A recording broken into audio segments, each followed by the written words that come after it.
말씀 전하기 전에 유머 하나 퀴즈를 내도록 하겠습니다. 오늘 이 추수감사절로 인해서 많은 과일들을 이렇게 사서 진열을 해놓고 하나님 앞에 감사를 하는 추수감사절인데, 이 많은 과일들 중에서 반드시, 다른 과일은 아니더라도 이 과일은 반드시 사서 하나님 앞에 드려야 될 과일은 무엇일까요? 여러 과일이 있잖아요. 뭐 사과도 있고 배도 있고 감도 있고 뭐 대추도 있고 별게 다 있는데, 다른 거는 이거는 꼭 사서 드려야 되는 거. 그렇습니다. 감이에요. 감사 드리세. 예, 감사. 예. 예. 썰렁합니다. 예. 아재 개그. 오늘은 추수감사절로 지키는 주일입니다. 우리 그리스도인들은 범사에 감사하는 사람들입니다. 믿음의 대표적인 특징이 감사하는 데 있습니다. 믿음의 사람은 언제나 감사합니다. 상황과 조건으로 말미암은 감사가 아닙니다. 상황과 조건을 뛰어넘는 믿음으로 말미암은 감사입니다. 세상적으로 볼 때는 도무지 감사할 수 없을 그런 상황 가운데서도 믿음의 사람은, 하나님의 사람은 능히 감사합니다. 그것이 믿음의 사람의 특징이요 능력인 것입니다. 왜 그렇습니까? 믿음의 본질 때문입니다. 여러분, 믿음의 본질이 무엇일까요? 믿음의 본질은 하나님입니다. 하나님을 믿는 것입니다. 어떤 하나님입니까? 모든 역사를 주관하시는 하나님입니다. 모든 상황과 모든 조건과 환경을 다 주관하시는 하나님을 우리는 믿는 것입니다. 그것이 믿음의 본질인 거죠. 늘 말씀을 드리듯이 전능하신 하나님은 살아계시고 하나님 몰래 일어나는 일은 아무것도 없습니다. 모든 것이 하나님의 섭리 가운데 있습니다. 악한 자들의 악한 회개도 하나님 등 뒤에서 몰래 일어나지 않습니다. 모든 선한 일이든 악한 일이든 이 우주 모든 가운데서 일어나는 모든 일은 하나님의 섭리를 벗어날 수가 없는 것입니다. 우리는 그것을 믿기 때문에 이것이 믿음의 본질입니다. 그래서 어떤 상황이나 조건이나 환경이나 문제 가운데서도 능히 감사할 수 있는 것입니다. 믿음이 있는 곳에 감사가 있고 감사가 있는 곳에 믿음이 있습니다. 이 둘은 서로 분리할 수 없는 일체입니다. 그렇게 감사한 삶을 살아간 대표적인 인물이 구약 성경에 나오는 다윗입니다. 오늘 추수감사절을 맞이하여 구약에 나타난 다윗의 감사를 통해 하나님의 은혜를 나누고자 합니다. 다윗은 언제 어디서나 감사하는 사람이었습니다. 나아가 감사의 극치인 찬송을 했습니다. 여러분, 찬송은 그저 노래가 아닙니다. 찬송은 감사가 극치로 나타나는 게 찬송이에요. 다윗은 언제나 이처럼 감사와 찬송의 사람이었습니다. 언제 어디서나 감사했고 언제 어디서나 찬송했습니다. 감사거리를 찾아내었습니다.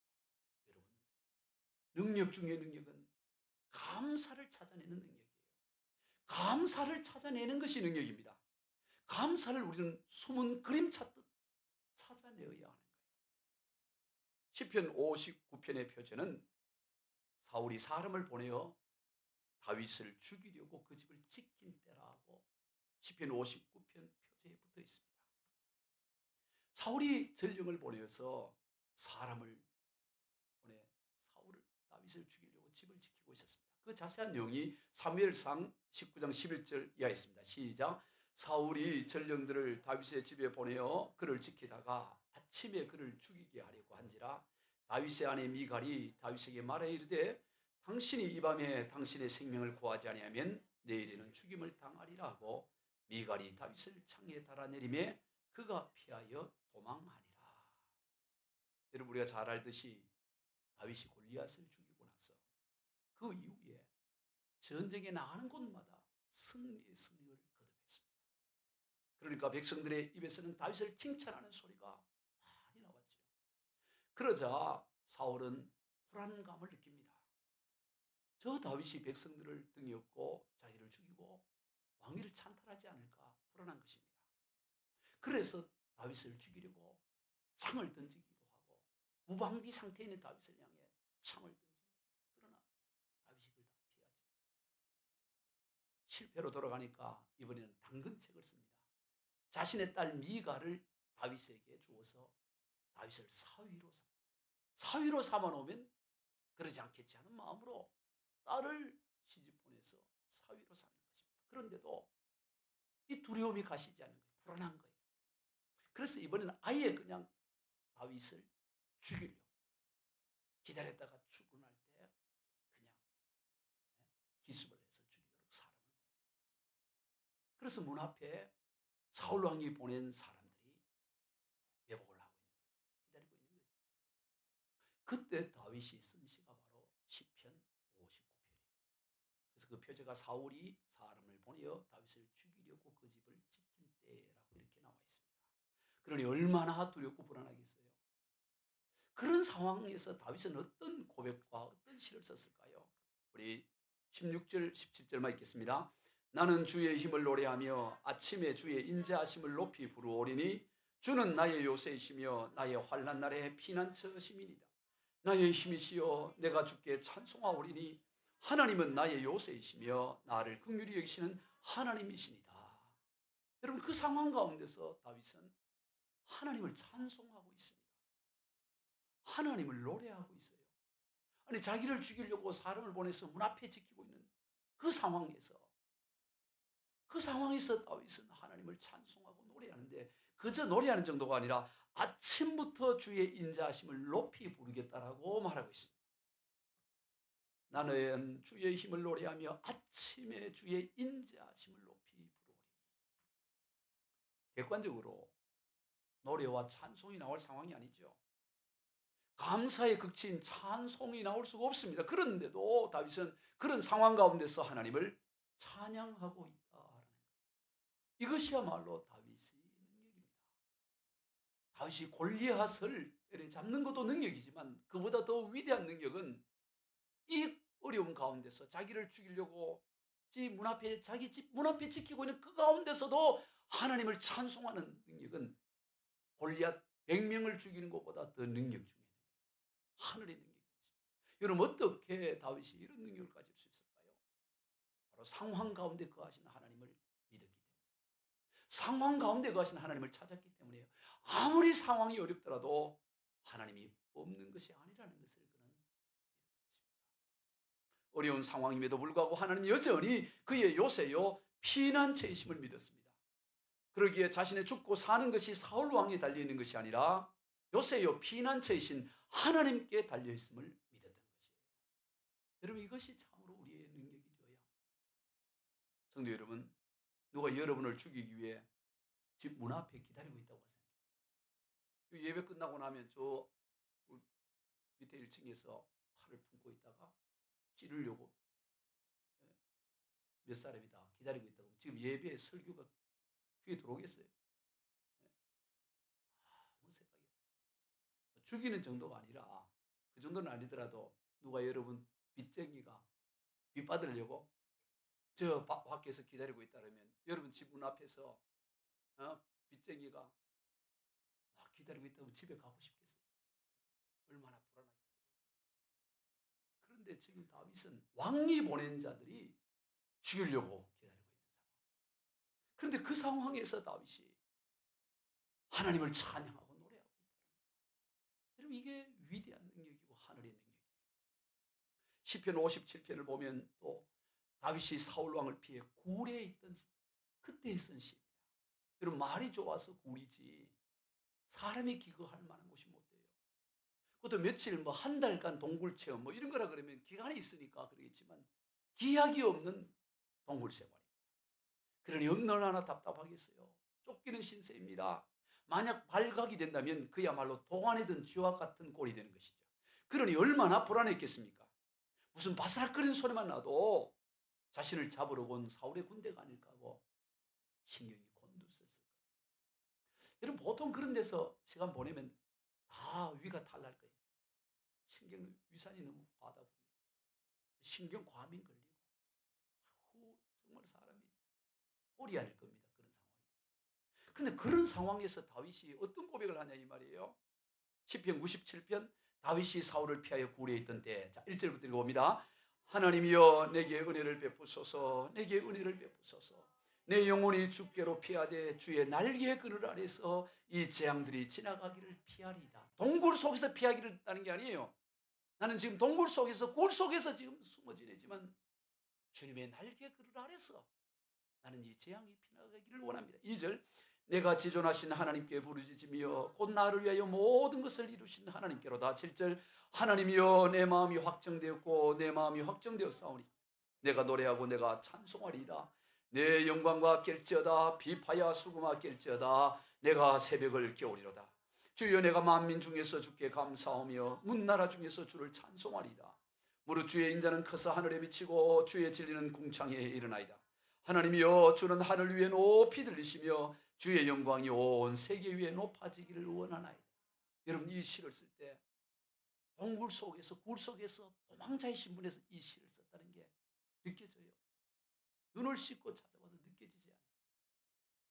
참으로 놀라운 신앙 고백이에요. 2절에서 그 하나님 대해서 하나님은 자신을 위하여 모든 것을 이루신 하나님이에요. 시편 57편 2절 있습니다. 내가 지존하신 하나님께 부르짖으며 곧 나를 위하여 모든 것을 이루신 하나님께로다. 옆에 듣고 있던 사람이 웃기고 있네. 뭘 모든 것을 이루어. 지금 왕이 죽이려고 쫓아오고 지금 굴에 있으면서 뭘 모든 것을 이룬다. 비웃지 않겠어요?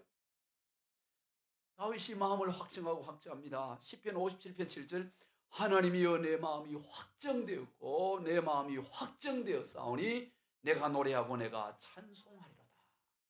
마음을 다지고 또 다지는 거예요. 나는 오직 하나님 찬송하겠다. 형편이 어떻든 간에 내 마음을 다지고 다지며 나는 하나님 찬송하고 하나님 노래하겠습니다. 11절입니다. 하나님이여 주는 하늘 위에 높이 들리시며 주의 영광이 온 세계 위에 높아지기를 원하나이다. 옆에서 뭐라 그랬어요? 야, 네 코가 석자야. 뭐가 높아져? 하나님 영광이 온 세계, 하나님의 영광이 높아지기를 원한다고. 아니, 니나 좀 해. 네 코가 석자인데 뭐 하나님 높아지? 그러지 않겠어요?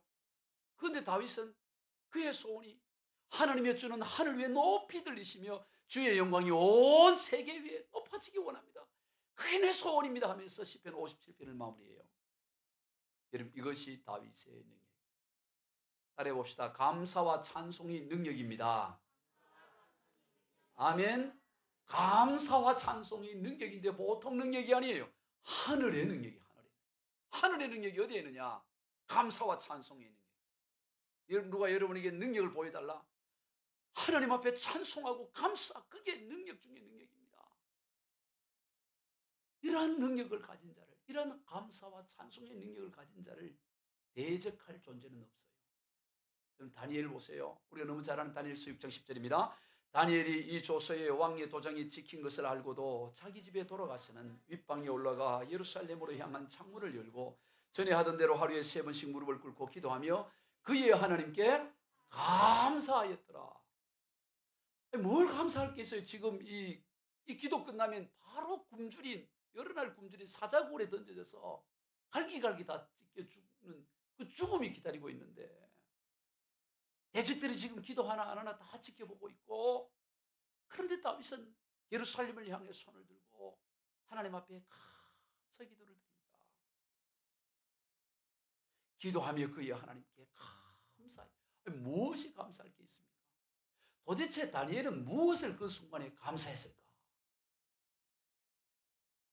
여러분 다니엘의 자리가 어떤 자리예요? 총리 중에 총리입니다. 그것도 조그마한 나라, 이 대한민국 이런 작은 나라의 총리가 아니고 대제국의 황제 바로 아래 모든 것을 1인 지하 만인 지상의 자리예요. 그 자리에 어떻게 올라왔어요?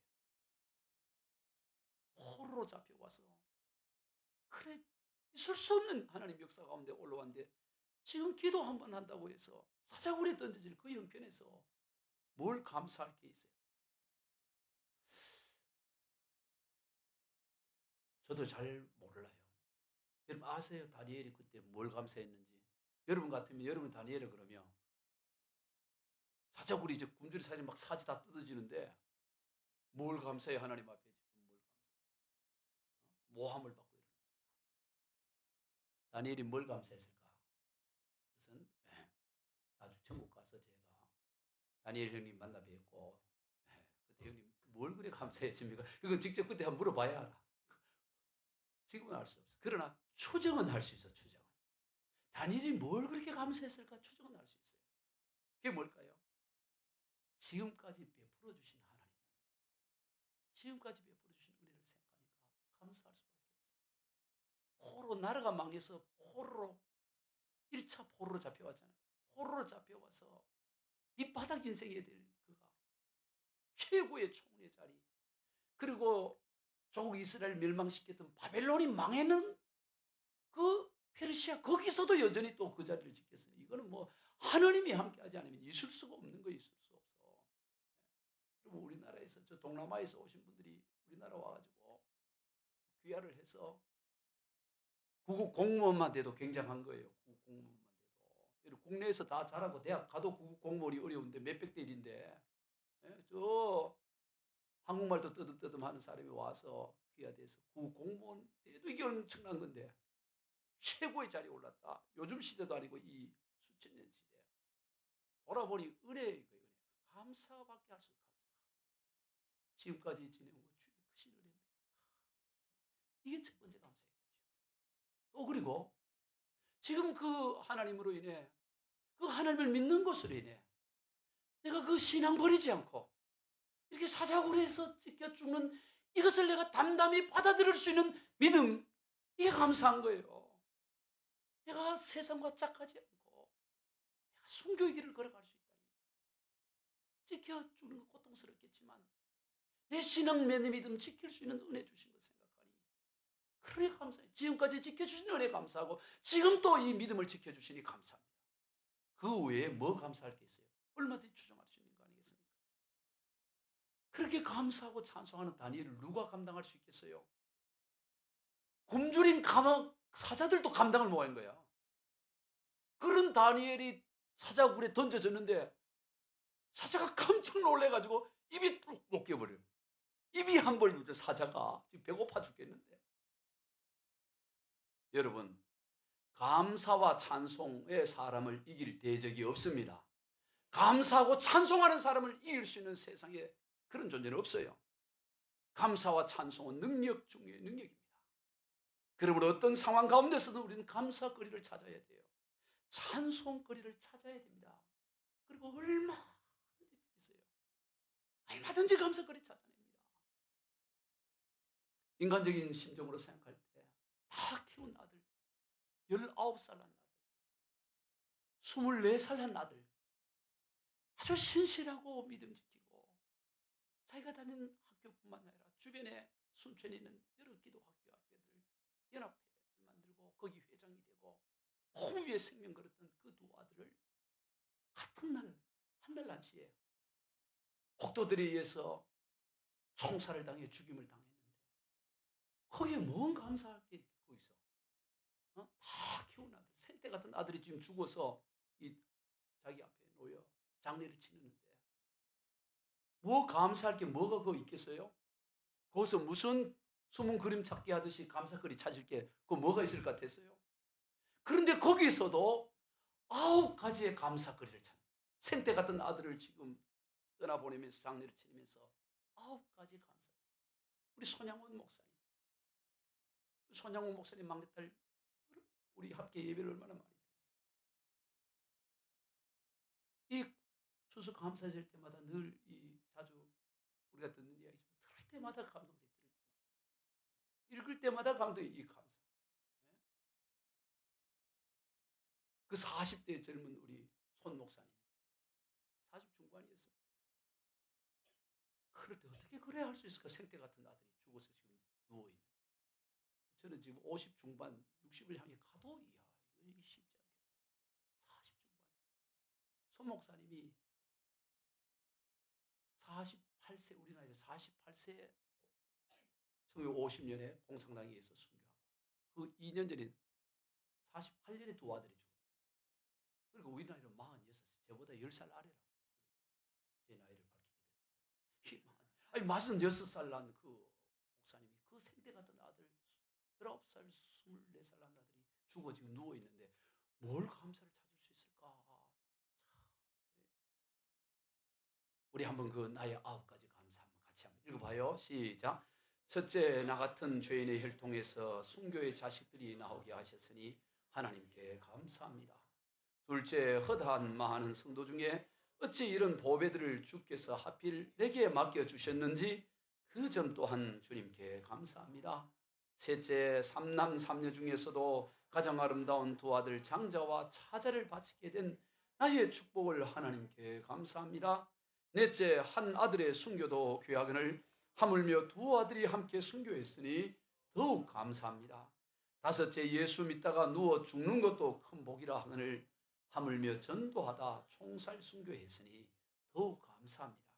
여섯째, 미국 유학 가려고 준비하던 내 아들 미국보다 더 좋은 천국에 갔으니 내 마음이 안심되어 하나님께 감사합니다. 일곱째, 나의 사랑하는 두 아들을 총살한 원수를 회개시켜 내 아들 삼고자 하는 사랑의 마음을 주신 하나님께 감사합니다.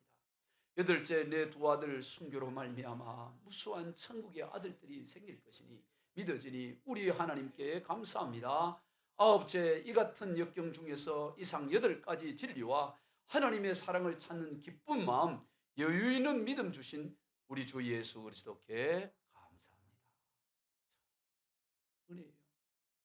여러분, 감사를 찾아내는 것이 능력입니다. 따라해봅시다. 감사를 찾아내는 것이 능력이다. 네, 감사가 능력이에요. 찬송이 능력 중에 능력입니다. 또 사무엘상 21장에서 다윗은 사울 왕을 피해 블레셋 땅인, 지금 팔레스타인 땅인 가드 지역으로 망명을 가요. 그런데 그곳에서 가드 왕의 신하들이 다윗을 알아보고는 다윗은 아주 위험한 인물이니 반드시 죽여야 합니다. 그렇지 않으면 큰일 납니다. 그 신하들이 다윗 죽여야 된다고 들고 일어나요. 아니 사울 왕을 피해서 가드 지역으로 갔는데 거기서 죽게 된 거예요. 거기서. 그 살아남기 위해서 다윗이 어떻게 행동하냐? 미친 척을 해요. 사무엘상 21장 13절 시작. 그들 앞에서 그의 행동을 표현하여 미친 채하고 대문짝에 그적거리며 침을 수염에 흘리며 그렇게 침을 흘리면서 일부러 침을 대문짝을 막 그적거리고 그때 이 다윗의 마음이 얼마나 참 비참했겠어요. 살아남기 위해서 미친 채하고 침을 질질 흘리고 헛소리 해대고 막 하늘 쳐다보고 막 갑자기 웃고 전봇대 오줌 누고 막 이렇게 하는 거지. 미친 척 하려고. 그때 그 다윗의 심정이 어떠냐. 그때 쓴 시가 오늘 본문이 시편 34편이에요. 오늘 시편 34편은 다윗이 아비멜렉 앞에서 미친 채 하다가 쫓겨나서 지은 시라고 표제가 붙어 있죠. 자, 1절부터 한번 읽어봅니다. 시작. 내가 여호와를 항상 송축하며 내 입술로 항상 주를 찬양하리다. 내 영혼이 여호와를 자랑하리니 공고한 자들이 이를 듣고 기뻐하리로다. 9절. 너희 성도들아 여호와를 경외하라. 그를 경외하는 자에는 부족함이 없도다. 젊은 사자는 궁핍하여 줄일지라도 여호와를 찾는 자는 모든 좋은 곳에 부족함이 없으리로다. 이래 말하면 옆에 사람 뭐라 그럴까요? 웃기고 있네.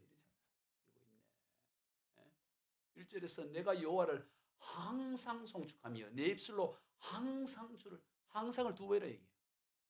항상 하나님 송축하고 항상 하나님 찬양하는. 아니 지금 항상 송축하고 찬양할 상황이에요. 지금 미친 채 하고 겨우 이런 상황입니다. 2절입니다. 내 영혼이 여호와를 자랑하리니. 하나님 자랑한대. 뭘 자랑할 게 뭐가 있어 지금 상황에. 겨우 죽다가 사는 뭘 자랑해 지금. 내 영혼이 여호와를 자랑한다.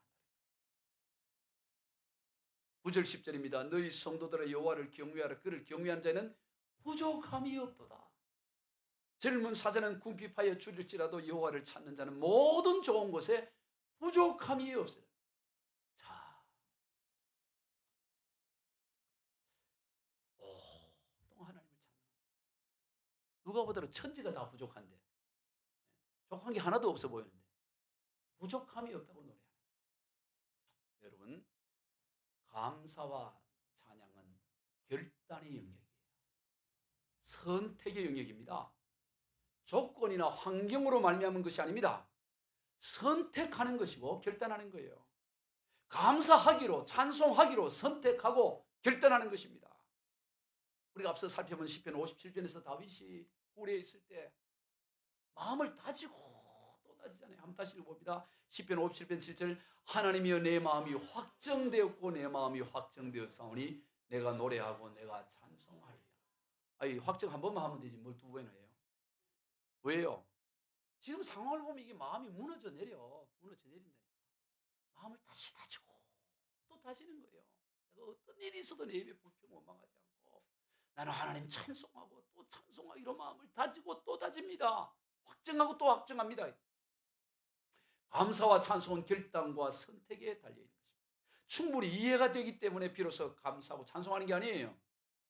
하나님의 절대 주권을 믿기에 언제 어디서나 감사하고 먼저 하는 거예요. 따라해 봅시다. 감사는 먼저 하는 것이다. 아멘. 감사가 먼저고 이해는 그 다음이에요. 감사 다음에 이해지. 이해 다음에 감사하는 게 아니에요. 이해가 되기 때문에 감사하는 게 아닙니다. 감사하고 나서 이해가 되어지고 또 안 되어질 수도 있어요. 그러나 순서는 감사가 먼저라는 걸 우리가 기억해요. 우리는 뭐든지 이제 감사함으로 받아야 돼요. 감사함으로. 히브리서 4장 4절 5절, 하나님께서 지으신 모든 것이 선함에 감사함으로 받으면 버릴 것이 없나니 하나님의 말씀과 기도로 거룩하여집니다. 하나님이 선하신 하나님, 온 우주 만물을 하나님이 다 지으시고 하나님이 주관해요. 그렇기 때문에 감사함으로 받으면, 뭐든지 감사함으로 받으면 버릴 게 없고 그것이 오히려 뭐가 된다? 거룩으로 바뀌어진다는 거예요. 참 보기에는 참 싫고 저주처럼 보이고 재앙처럼 보이는데 그걸 감사함으로 품는 거예요. 감사함으로. 생태 같은 두 아들이 죽은 그것을 감사함으로 품는 겁니다. 감사함으로. 그랬더니 그들의 죽음의 그 순교가 거룩이 되어져서 오늘 이 추수감사절 한국의 6만여 교회 가운데 많은 교회에서 손양원 목사님의 두 아들 손동인, 손동신 그 두 청년의 이야기를 하지 않겠어요? 감사함으로 받아들이니까 거룩이 되어지는 것입니다. 또 사무엘상 15장에서 왕이었던 다윗은 아들 압살롬의 반역으로 해서 급히 도망자의 신세가 돼요. 그전에는 사울 왕의 미움을 받아서 그랬는데 이번에는 사랑하는, 자기 속으로 난 사랑하는 아들이 반역을 해가지고 아버지 죽이겠다고 창 들고 달려오는 거예요. 얼마나 급했던지 맨발로 머리 풀어헤친 채 울면서 가는데 보세요. 사무엘하 15장 30절입니다. 다윗이 감난 산길로 올라갈 때 그의 머리를 그가 가리고 맨발로 울며 가고 그와 함께 가는 모든 백성들도 각각 자기의 머리를 가리고 울며 올라가니라. 이 피난길에 서는데 머리를 다 풀어헤치고 울면서 맨발로 피난길에 서는 거예요. 얼마나 참담하게 해서 참담하게 해서 사울 왕에 의해서 그래 피해란 다니고 도망 다니는 것도 그것도 참담하지만 이건 더한 거죠. 아들이 아버지 죽이겠다고 달려드니 이거 뭐 얼굴을 들 수 없잖아요. 얼굴을. 그때 쓴 시가 시편 3편. 그래서 시편 3편의 표제가 뭐냐? 다윗이 그의 아들 압살롬을 피할 때 지은 시. 자, 읽어봅니다. 시작. 여호와여, 주는 나의 방패시오 나의 영광이시오 나의 머리를 뜨시는 자신이다. 천만인이 나를 에워싸 진친다 해도 나는 두려워하지 아니하리라. 어떤 반응이 나올 거라고요? 웃기고 있네.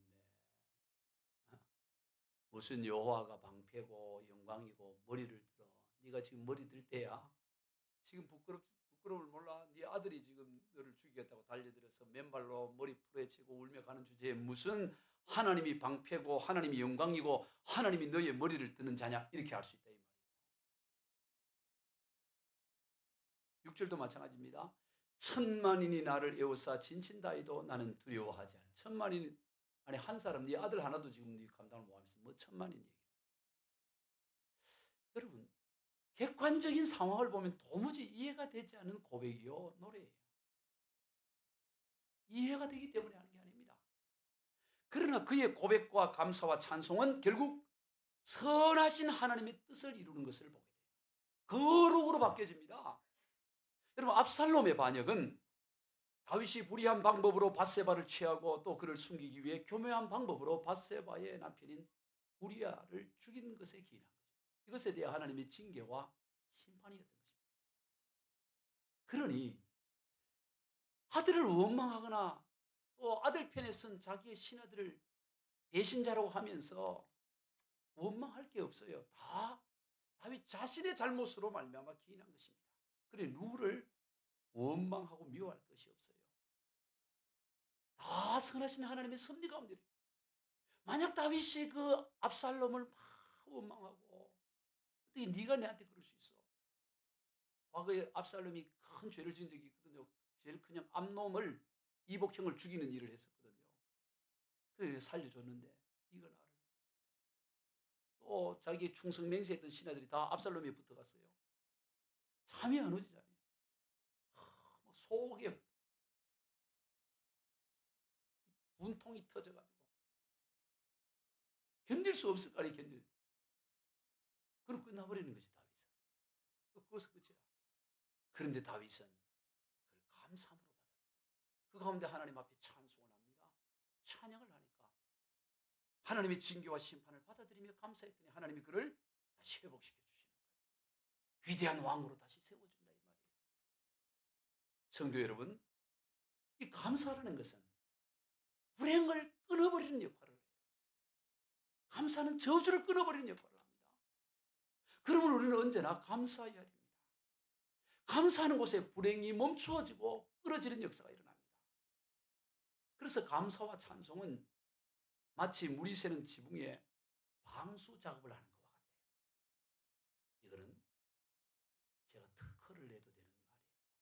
설교 준비하다가 왜냐면 우리 여기 옥상 방수 작업이 생겨서 물이 새는데 방수 작업을 해버리면 장마가 와도 물이 안 새. 여러분 인생에 이런저런 물이 새는 불행의 물이 새고 견딜 수 없는 그런 상황이 있는데 방수 작업을 뭐로 하냐? 감사로 방수 작업을 하는 거예요. 적어도요. 감사와 찬송은 물이 새는 지붕 위에 방수 작업을 하는 것과 같다. 새세민교회 이상형 목사 명문 이렇게 딱 적어놔라고. 감사와 찬송은 마치 물이 새는 지붕 위에 방수 작업을 해서 더 이상 물이 새게 불행을 차단시키고 저주를 차단시키고 모든 걸 다 막아버린 게 뭐냐? 감사하고 찬송하는 것입니다. 그때부터 모든 것이 바뀌어지고 좋게 되는 것입니다. 더 이상 인생의 비가 새지 않게 되는 거죠. 그러므로 우리는 부단히 감사해야 됩니다. 감사에 그친 찬송의 자리까지 나아가야 되는 거예요. 그런 가운데 하나님에 대해서 감사할 뿐만 아니라 사람들에 대해서도 감사해야 돼요. 사도 바울은 사람들에 대해서 그렇게 감사했어요. 고린도서 1장 4절부터 쭉 읽어봅니다. 그리스도 예수 안에서 너희에게 주신 하나님의 은혜로 말미암아 내가 너희를 위하여 항상 하나님께 감사하노니. 에베소 1장 16절 내가 기도할 때 기억하며 너희로 말미암아 감사하기를 그치지 아니하고. 빌립보서 1장 3절 내가 너희를 생각할 때마다 나의 하나님께 감사하며. 골로새 1장 3절 우리가 너희를 위하여 기도할 때마다 하나님 곧 우리 주 예수 그리스도의 아버지께 감사하노라. 너희 때문에 내가 감사한다는 거예요. 여러분 우리는 사람 때문에 감사해야 돼요. 하나님께서는 우리에게 수많은 사람을 붙여주셔서 살아가게 하시고 사명을 감당하게 하셔요. 사람이 혼자서 할 수 있는 일은 거의 없습니다. 아니 없어요. 사실은 다 누군가의 도움으로 말미암아 살아가고 사명도 감당하는 거지. 독불장군처럼 자기 혼자서 할 수 있는 어떤 것도 없습니다. 그러므로 뭐든지 당연하게 받아들이면 안 돼요. 여러분 세상에 당연한 게 없어요. 따라해봅시다. 당연한 것은 세상에 없다. 예, 당연한 게 없어요. 여러분 식당에 가서 여러분의 돈을 주고 밥을 사 먹더라도 그건 당연한 게 아닙니다. 감사해야 돼요. 왜? 아무리 돈이 많이 있어도 식당이 없으면 사 먹을 수가 없는 거예요. 식당이 없는데 어디 가서 사 먹어요? 여러분 옷가게에 가서 여러분의 돈을 주고 옷을 사 입더라도 당연한 거 아닙니다. 아니, 내 돈 주고 내 사 입는데 그거 당연 그렇지 않아요. 여러분 옷가게가 없으면 어떻게 옷을 사 입어요? 누군가 옷을 만들어 놓으니까 사 입는 거지. 돈이 있어도 옷이 없으면 못 사는 거 아니겠어요? 만약 여러분이 지금 입고 있는 옷을 여러분이 스스로 만들어서 입으려고 하면 어떻게 될까요? 그 옷 만들려고 일생 거의 다 바쳐야 돼요. 다른 일을 할 수가 없습니다. 여러분 옷을 만들려면 먼저 원단부터 구해야 되잖아요. 천 원단. 이 원단을 어떻게 만들어요? 원단을 만들려면 예를 들어 식물성에서 원단을 찾아낸다면 뭐 무명이든 뭐든 이렇게 하면 씨앗을 심어야 되겠죠. 심어야 거기서 자랄 거 아니겠어요? 식물에서. 씨앗을 그냥 심습니까? 밭을 만들어야지. 개간해야지. 또 씨앗은 어디서 구해요? 뭐 구했다 칩시다. 씨앗을 심어. 거기서 이제 무명의 씨를 빼내기도 하고 예를 들어 동물성이라면 양모, 양모로 만든 양모. 비싸죠. 양모를 간다죠. 이걸로 어떻게 해야 돼요? 철을 만들려면 원단을 만들려면 양을 길러야 되죠. 양 어디 가서 양 구해와야 되겠죠. 양 구해와 그 다음에 양물이 만들고 그 다음에 그 먹이 사료 줘야 돼. 겨울에 사료 공장 차려야지. 사료 또 공장 있게 포크레인 불러서 세워야 되고. 여러분 양모로 만든 양복 하나 입으려도 평생 그거 하다 인생 끝나. 다른 건 뭐예요? 다 누군가의 도움으로 우리가 살아가는 거지 당연한 게 아무것도 없어요. 가만히 생각하면 모든 게 다 감사할 일인 것입니다. 할렐루야. 하나님께만 감사해요. 하나님은 사람을 통해서 은혜를 받기 때문에 우리는 사람에 대해서 누구라도 다 감사할 대상이에요. 그리고 감사는 표현되어져야 됩니다. 속으로만 감사하면 안 돼요. 감사를 느끼고 있기는 한데 표현하지 않는 것은 마치 선물을 포장해 놓고 전달해 주지 않는 것 같다. 이건 제 말이 아니에요. 제가 어디서 들은 말이에요. 거기 이상용 목사 쓰지 마요. 그냥 그러니까 이 감사하지 않는 게 뭐냐? 속으로는 감사를 느껴.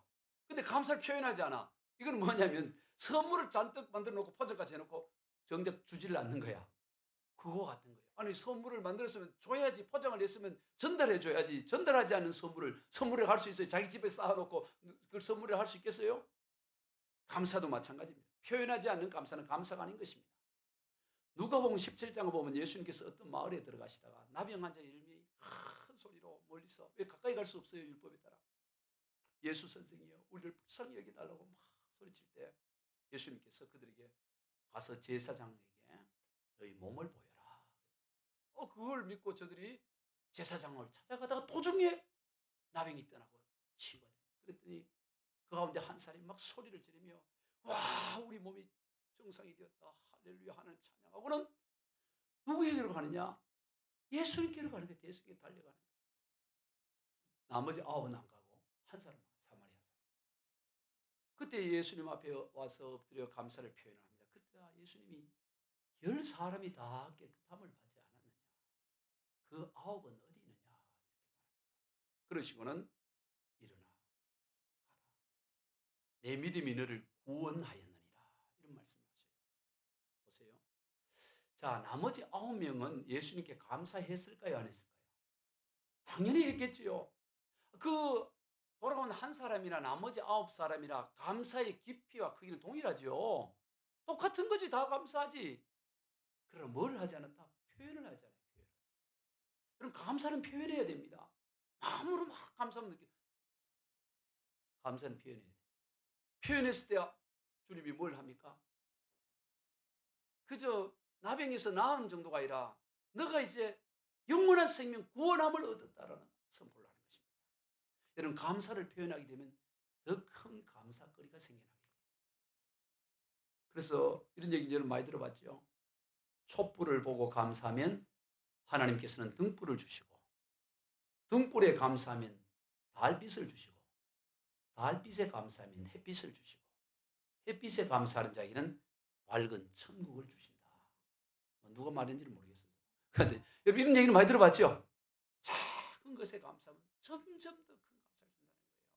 촛불 감사하면 등불, 등불 감사하면 달빛, 달빛 감사하면 햇빛, 햇빛 감사하면 밝은 천국을 다 주신다는 거예요. 그리고 여러분 감사하지 않는 것은 엄밀하게 말하면 죄가 되는 겁니다. 감사하지 않는 것은 윤리 수준에 머무른 게 아니에요. 감사하면 좋고 감사하지 않으면 좀 안 좋은 그런 게 아니고 감사하지 않는 그 자체가 죄예요. 인류 첫 번째 죄인 아담과 하와의 범죄는 감사를 망각한 데서 비롯된 것입니다. 아담과 하와의 그 에덴 수원은 부족함이었어. 참 충만해. 근데 뭐 하지 않았다? 감사가 없었다. 당연히 받아들인 거예요. 그게 죄예요. 그 틈으로 뭐가 들어오느냐? 마귀가 들어오는 거예요. 감사하지 않는 자체가 마귀에게 틈을 주는 죄가 된다 이 말이에요. 그리스도는 감사의 길을 따라 살아가야 됩니다. 우리가 산을 오르더라도 다 길 따라 등산을 하잖아요. 그런데 산에 그 길이라는 게 처음부터 존재한 게 아닙니다. 산이 생기면서부터 길이 나온 게 아니에요. 사람이 자꾸 걸어가다 보니까 길이 생기는 겁니다. 감사도 그래요. 처음부터 막 감사가 쏟아지는 사람 어디 있겠어요? 감사의 길이 나 있어야 됩니다. 그래서 뭐든지 감사. 자꾸 사람이 다니는 게 길이 되는 거예요. 우리도 자꾸 감사하다 보면 감사의 길을 가게 되는 것입니다. 그래서 감사하는 것이 습관이 되고 몸에 배어지면 그냥 그 길을 가는 것이죠. 단순한 감사는 감정적 부분이 머무는 게 아니다라는 것입니다. 하나님의 명령이라는 거예요. 명령. 감사하라. 이렇게 명령한 거예요. 감사할래? 이러지 않았어요. 감사하라 이거예요. 감사하라. 웬만하면 감사하지. 이러지 않아. 범사에 감사하라 이거야. 하라. 명령입니다. 명령. 비록 다 이해가 되지 않을지라도 해야 되는 것입니다. 그러다 보면 순종하다 보면 깨달아져요.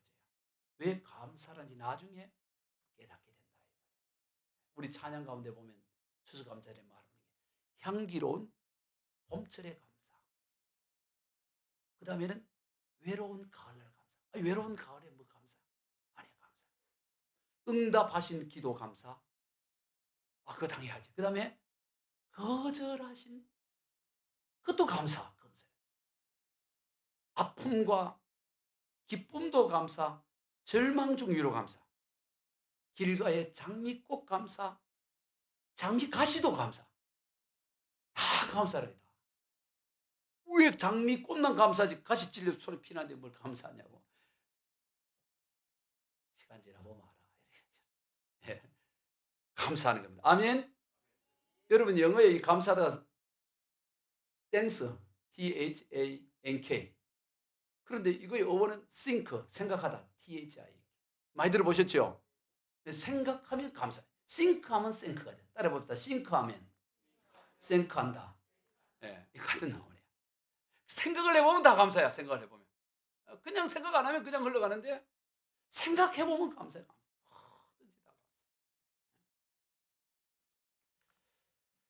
그곳에 하나님을 만나게 되는 거예요.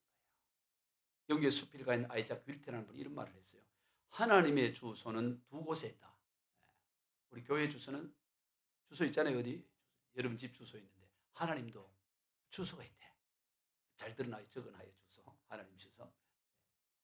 한 곳은 하늘나라이고 다른 하나는 감사하는 성도의 마음이다. 이게 하나님 주소라는 거예요. 아멘. 예. 우리의 영원한 하늘나라가 막 주님. 그런데 이 감사하는 그 마음이 하나님이 거하시는 하나님의 주소다라는 거예요.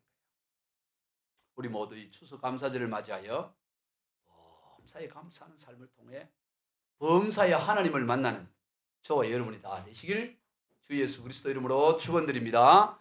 기도하겠습니다. 하나님 아버지 감사합니다. 오늘 추수감사절을 맞이하여 이 감사는 명령이고 윤리적 수준이 아니라 반드시 우리가 해야 되는 하나님의 지엄한 명령임을 기억합니다. 이해가 되고 안 되고는 그 다음이고 먼저 감사하는 이들이 되게 하여 주옵소서. 감사하고 축복하며 예수님의 이름으로 기도하옵나이다. 아멘. 이제는 준비